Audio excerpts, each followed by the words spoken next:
And you can tell a lot of people like that commit crimes, you know, like it took 10 seconds. So he always says a 10-second decision. He used to have, he wrote a book about it, and it was in his book about 10-second decisions. And you really got to take that into account. And that's why I loved hearing what you said, keeping my head on straight, because we work on our game, right? Nonstop, correct? Right. And this is about to be deep. We worked on our game nonstop. We want to be the best at what we do. We challenge all that, but we got to challenge that to our mental as well. Because if we're not challenging, if we're challenging our skills, how can you possibly become what you're trying to become and what I'm still trying to chase and whatever? How can we do that if we're not mentally strong and working our mental as well? Right. To where you're just a solid piece and you're unbreakable, can't be broke. So that's something that I got to think about too. As long as I'm sitting here talking about it, Working on both the got to mental, think about it. Yeah, working on it's the mental important. toughness and the mental aspect. Like going to that next level, that's like you said, the little things, like that's a big part of it, especially going D1. And like we were just talking about, I was talking with Big Rob, like that difference, you know, it's usually just like a mental difference. You know, as far as he's a lot mature, you know, beyond his years, you know, kind of getting into those situations and handling it. But a lot of people that don't make it is for that, you know, reason alone. You say like kind of that mental aspect, you know, the coaches chew them up. They can't, you know, take it from a mental aspect. The game plan from a mental aspect is too much for them. You know, the on-campus living, just the, you know, the likes of being a Division I athlete. So, you know, that mental aspect is, you know, always huge. Bro, you got to think about this too. We could talk about the craziest things. I don't want to go too in depth, but I'm saying you could talk about like almost anything that you could think of that could happen. Like you gotta, all your decisions gotta be based on that. Right. Like your decisions on being in an area, and I don't want to say it, but being in an area with women. Women can sit there and be like, man, Rodney was here and or Blase, James Jack, whatever, he was there, but you don't ever want to be in that in that type of environment where anything can happen. I think so weird because you gotta always, what did you say, you got 90K, that's gonna even grow, you're gonna be in a million by the time you get into college. You want your brand to be as sharp as you want to be, right? So you got to think of every possible situation that could possibly go wrong, and you almost got to be weird, man, and think about it before it happens, because it's like you got to be there mentally. You can't be like, there's a lot of people that walk into situations and they didn't really like think about it. You want to be on top of it before it happens. Right. So when something happens, you know how to control the situation rather than letting it attack you. You want to be on the attack. That's how I think viewing life, you know. So I want you to think that's something that I wanted to tell you because that's very important. Because there's gonna be a lot of weird stuff that can happen, you know, like friends, your best friends, constantly asking for money. Best friends constantly using you, or it could have been your best friend and you're like shocked. That could possibly happen. I'm not saying that your friends aren't your good friends. I'm not saying that. I'm just saying that everything is a possibility. So we gotta always be on top of that game. We gotta be on top of not only our skill, not only our mental, but we gotta be on top of everything that's around us. You're surrounded. So make sure when your dad and your mom, they say like, I like that kid, or you wanna grasp towards those guys that have that same mentality as you. You don't want to really hang out with people that don't have the likely minds of you, because that's not where success is at. Success is when the people that you hang around, like us, we talk about business and stuff like that on the off the field, which later on, like me and you, man. How can I sit here and want to be doing business and on top of playing sports and stuff, but I'm not hanging around people that have the likely minds of having that type of conversation with me? So some people I don't want you to be, doesn't have to be cocky, but sometimes you have to look at it as they don't have the privilege to be around you. You don't know why? Because not everybody is grinding the way you do. Not everybody is going to 3-4 different events like your father told me. Like, that's crazy. Yeah. So you're putting all this time in, you have to invest in yourself and invest in your circle to make sure that anybody that you let around you, they have to have the best intentions on you. They have to make sure that, like I said, sounds, I don't want you to sound arrogant, but it has to have the best interest of you, Rod. And if they don't, it's like, you know, we can be cool from a distance, you know. But I thought that I didn't want to babble on, but like that's something I felt like if I didn't say to you, you know, I gotta say those things to you. And I gotta be upfront with you because you know, like I like watching you. I watched you a couple times, and everybody talks about you. So I just want you to know, like, and it's a lot. Your dad probably know all that, but he's gonna probably bring you points and like, you know, he's right, or he might, you know, there's different things. He's have different opinion on it, but I want you to just learn that. Just to be ahead of the game. Right. You know what I'm saying? Getting your first like just to go back to this, not because you want like getting back to like as far as being like in love with basketball, getting your first offer from like basketball, like when did it switch for you? Like okay, you got a future in football, like you know, kind of have being recruited for pro sports, like when did that light go? When I signed, I was gonna go play basketball at what's that school in Maryland, Oak Hill. Oh, okay. I was gonna go play basketball at Oak Hill, and my high school football coaches came to me. This is my sophomore year, about to go to junior year. My high school football coaches came and they said, "Man, we need you." Like this time, like he kind of threw it in my face. Like he'll tell you the story. It's on. They did a big write on it. And he said, "Man, we need you. Like this team needs you. All your best friends, they need you. Like football is like everything. It's like, and you're very good at it. And you're gonna show the world." And he kind of talked me out of going to Maryland, wherever. Virginia. It's in Oak Hill. Oak Hill, but it's in Virginia. It's in Virginia. I get those so mixed up. And he talked me into staying, man. And when he talked me into staying, everything started blowing up in football. Like everything was always basketball. Things started blowing up in football after he talked me into it. They ended up coming in after my junior year, ended up rating me #1 football player in America, and that's what it was. But I really was stuck in basketball because it was like, I mean, that's a pretty boy thing. You know what I'm saying? It's a pretty boy thing. Like I said earlier, like your face is out, like it's more exposure. You know what I'm saying? Like that in football, it's really like the quarterback. Yeah, and I mean, just getting y'all together is just such a similar story. It's not time. Like a lot of people like saying, "Hey, Rod's gonna leave Lower Highlands. He's not gonna stay in Lower Highlands and Uniontown," and like. You know, just kind of share your thoughts on like kind of it's similar. Like if I could think of you know your basketball star. So my 8th grade going into my freshman year, a lot of talks were saying that I was going to transfer out and go down to California to play at Sierra Canyon. And I sat down with my pops and was like, just really talking about, is that what I really want to do? Leave my hometown and be down there with all of them, or just sit here and like make a story about myself at my hometown school. So me just sitting there and really thinking about it, I was like, I want to do something different. I don't want to ride somebody else's wave. I want to start my own. So then coming that year, we won a Whitfield. Then I really looked back and I was thinking that was probably the best. I was like, I never thought of something like that because I really did it. And I've been watching high school sports and like watching you for a very long time. And now like I'm hoping I can fill your shoes. So me doing that was definitely the best decision I've ever made as of right now. And I couldn't be prouder of myself in doing what I did. Can I ask you a question? What made you make that decision? I just like being around my family, like him, and just being around this type of environment and the people I'm around that I know that can put me in good situations and make me better. And the coaches I'm around too, just like knowing they'll always be there for me when I need them. So them just talking, like I said, me talking to my dad and making sure that's the right decision I really wanted to make. And so I think that was a great decision because you don't know why. And everybody always got this. It's the funny thing. And I'm sure, I know your father heard it. I know you probably heard a little bit of it. I know Coach did.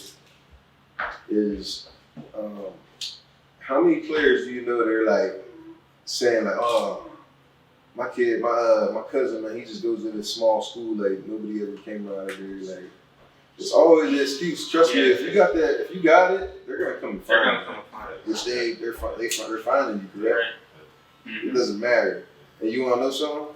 It's a greater cause when you take something and nothing ever been accomplished and you accomplish it with people that might not be on your level. Mm-hmm. You know, when you go to the NFL, you got, I don't know, 59, 60 players that they know how to play ball. Right. Not everybody knows how to play ball, not everybody knows how to play basketball, but that's where you start coming in. You're the point guard, you're the quarterback. You know what I'm saying? You make other people better. Right. On top of that, I'm gonna do my work. I'm also gonna give little Joey over here 3-pointer real quick. Mm-hmm. You know what I'm saying? Yeah. So that's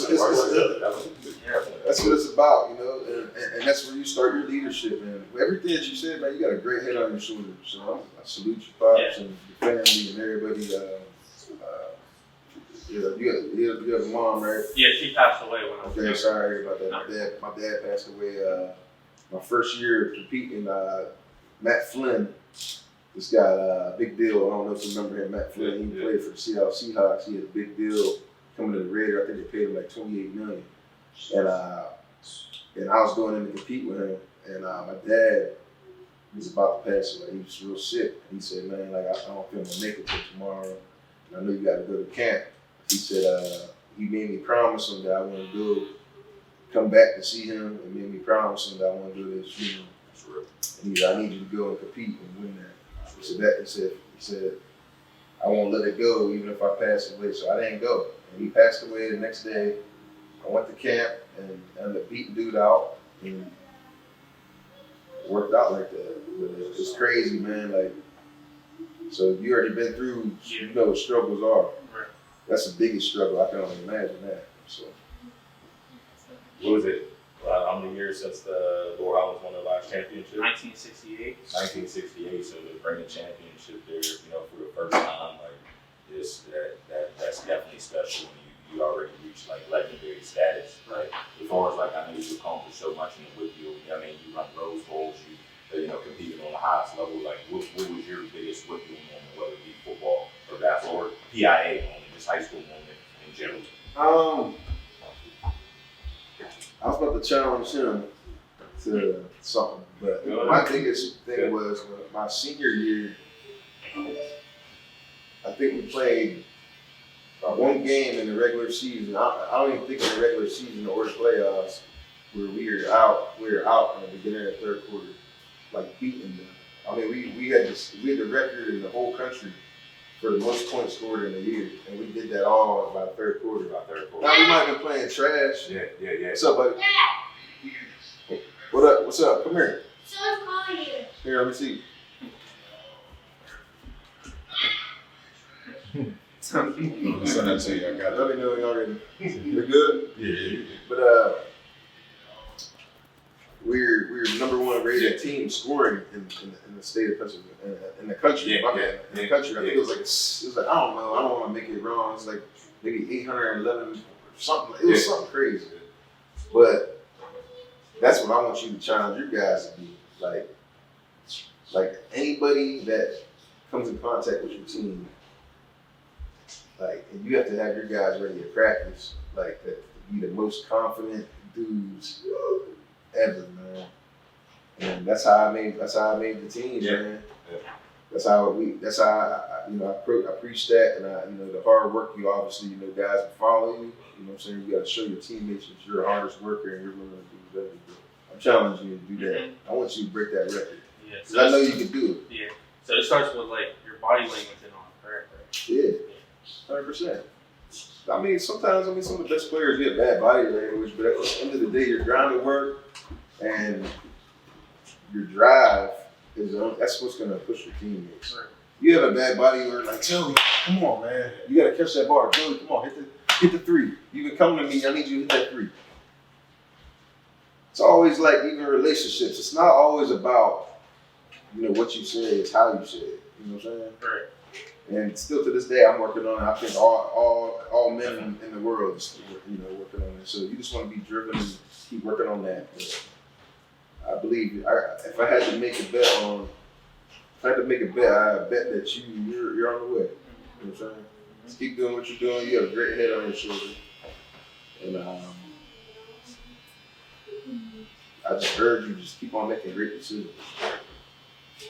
And you just have you got a great heart. I can tell. Mhm. Do it with a heart. Do it with a heart and love all your teammates. There's nothing wrong with loving your teammates and having them love, making them love you. Because ultimately, we want you to get one day Patrick Mahomes that doing. I want to see Rodgers get that. Yeah, that's like Not even that, Rod. I want to see you doing that and also playing basketball. There you go. I want to see you playing with little Brownie too. Mhm. You know what I'm saying? Like, so who's to say that you can't go and play in the NBA and play football? It's different times, somewhat.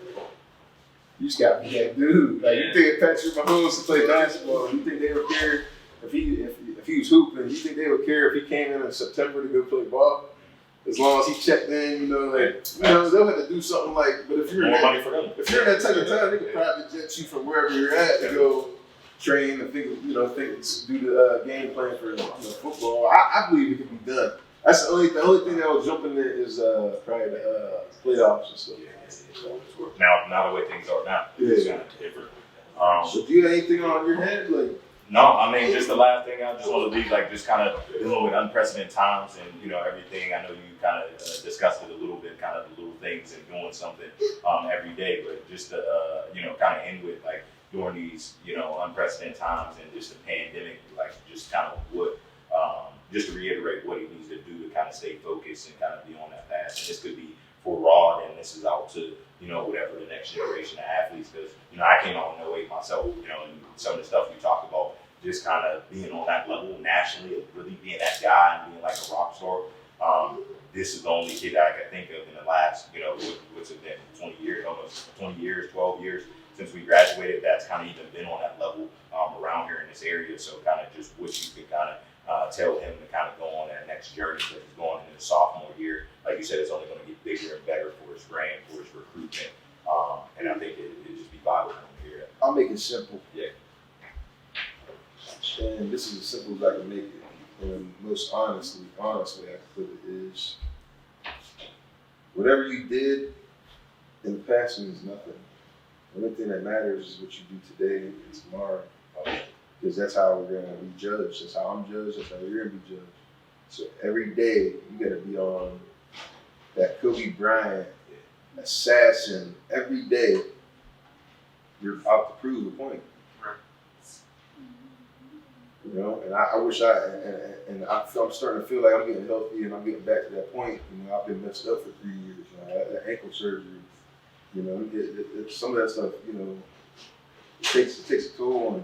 And I'm finally back where I'm at. But like, I always had that assassin in me, like that part that I just wanted that every single day I had to do something different to prove to myself that, I'm winning today. Every day you gotta wake up and say, yo, did I win today? Like, it sounds so cliche that when people say like, every day I'm, the board on the board, you walk in, you see the same message, like everybody goes by, but it's really like, you gotta think that, but you gotta really live it. Like, what did I do today for Rob and my family, or whatever you do? You can do it for whatever reason. You can do it because you want money. You can do it because you want to be have fame. You can do it because you want, our coaches used to say you can do it because you want women. Like, everybody has a why, a reason why. Just know your why, and every day ask yourself, like, did I do what I needed to do? Like, there's times where I wake up and still to this day, if I don't work out or do something, I just feel like lost cause. Yeah. And I could do something simple. I could have a real estate deal and I could make some money. Or I could make some money in the market or whatever I got going on. But I always push it towards my physical health, my physical ability, still to this day. And I think that's what drives me. And that's what's got to drive you. I know it ain't steer me wrong, so I know, it's every day, wake up. What do I got to do? Every day, like, you might just come off a game where you scored 7 touchdowns in high school. I did that for South Cookham. I mean, the score was 44-44 or something like that in the fourth quarter. And I scored 30 points in the fourth quarter. Just took off. I think I scored 8 touchdowns that game. It was like 7, it was 4 rushing, 3 throwing. It was crazy. And like stuff like that, like, but you know what? The next day, I got up. We had to run a mile every Monday for Kenny. Right. You might want to put that in your regimen. Talk to your coach. Like, hey, coach, maybe we should run a mile as a team. Yeah. Every single time I want it. So, every day it doesn't matter. And that's where a lot of guys get messed up at. That's where a lot of our great football players nowadays, they go wrong just because, you start getting, money and different stuff, like just be the same person you was when you still wanted to get to that. They used to have like a story, like a legend, like for the track, like state qualifiers, what do qualifiers or whatever, like you want to come to no events and then show up for qualifiers for the 200, 100, come in and qualify. Yeah, come in and qualify. I remember that, man. I remember my freshman year. The only one I really remember because I got beat like that. That was really when I got beat. Was Tommy Campbell. He beat me when I was a freshman. He beat me when I was a freshman. He got to the finish line. He had me like by maybe 3 yards, 4 yards, and he turned backwards on me. That like little stupid moments like that, like that sticks with you. It's like that's what they gotta drive you. All your losses drive you. You're talking about somebody that also a star at Pitt, went on exactly. CFL, he's great, in the league. Great You're ball not talking about no slouch. He's not slouch by any means. I'm just saying, that's what drives me. Like losses, that's a single, it's a single type of sport. Yeah. Yeah. But if you think like that, man, you got your pops here, man. He gonna do whatever he gotta do for you. Right. Take care of your body, and I don't know, is there anything else that you have on your mind? Like it could be some off the wall weird question, man, because there's no wrong questions at all. Like that's how you need to start thinking. Like every question I ask has a meaning, and like I'm trying to learn something because we want to learn, right? We want to learn, get better. We want to understand. I don't really understand stuff unless I gotta really understand it. I'll drive you crazy, and I'll ask you questions until I understand what I'm trying to know because I don't know. I just want to know. Yeah. So how important are your grades and your SAT scores for college? SAT scores are. It's imperative that you have a great SAT score. So right away, I would encourage, even though you're a sharp kid, right? You're pretty sharp. I heard your GPA was up over 3 something, right? Yeah. So even those tests are hard, because a lot of people, they diagnose with ADHD. So you kind of you'll start scheming, and figuring out, what's going on. You're like, okay, this is easy, but the test is. We all know the test is easy, but it's you really got to just pay attention. You got to have that point guard, quarterback mentality. Every single play matters. So it's imperative you do that. And as a quarterback, you're starting your legacy right now, your brand right now. So everything you do from now on. It's going to matter. They're going to bring it up and say, man, in high school, this guy was getting a 4.0 in high school. And, that's a leader mentality. Nobody can ever shovel you, especially with your skin being a little darker. Nobody can ever shovel you and brush you off. Hey, man, I worked for all this. I made sure I listened to my father, and my family, my parents. Mm-hmm. I made sure every day I tried to work harder than the next guy that's in California and Los Angeles right now, and he really doesn't have a father or doesn't have anybody to even watch him. He's by himself. He's living with random people. That's the situation kind of I was in. Right. You know what I'm saying? So I was living by myself type stuff. So, and how do you think they're gonna grind? So you got to be even sharper. And every day got to be a mentality, man, that nothing's gonna stop you. You might break your little finger, and you can't let it stop you. And that's all, man. What else? There's never a wrong question. What do coaches really look for? The only thing that really matters in the NFL, and I have to assume that it's everywhere, is availability, obviously, and can they trust you? Can they trust that you're going to make the right read? Can they trust when, we talked about you taking that 3-step drop or 5-step drop coming into your, 3-4, you're get over to make an accurate throw and you're not throwing blind into Patrick Peterson picking you off and going the other way. Can they know that you did your homework? That's all they want to know. Can they trust you outside? Can they trust you in the league? It's all trust. Communication too is big. It's the way the way you say things is huge. So, we gotta be leery of that. And sometimes something I'm working on is like, just taking a step back sometimes, like, because you're gonna always have a side of alpha male in you, no matter what. No matter what, coach got it. You have and what I'm saying about alpha male is like, you're always gonna have your guard up and you're gonna have an ego about yourself. Somebody says the wrong thing to you, which coaches do at times. That's where some stuff could go wrong. With it. Just snap, take a breath. You know what I'm saying? Digest the situation, and even though your ego it should be where it's at because we worked hard for it. Come out with a better answer. Just I'm telling you, like the conversations that me and you're gonna have, maybe over time is just like it could be weird or come off like, but it's a situation because I have situations like that where I would usually when I let a coach or something get the best of me, but I'm talking like that, and then now it's in the news and media, and somebody's portraying me of not what I wanted to be portrayed as, but it was like I let my ego get into it, and it's an ego. Sports world's egomaniac, so you know what I'm saying. Just always just be on top of your game, man. Definitely. I mean, 2 generational talents. Like I said, I had the pleasure, playing against, coaching Rodney, getting you guys together. I think it's good. Obviously, appreciate you pushing the generations forward. The next generation, dropping the knowledge, a lot of gems in there.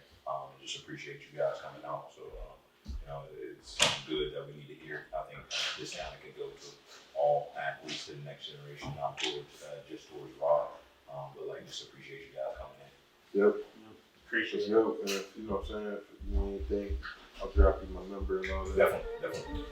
But you still ain't texting me.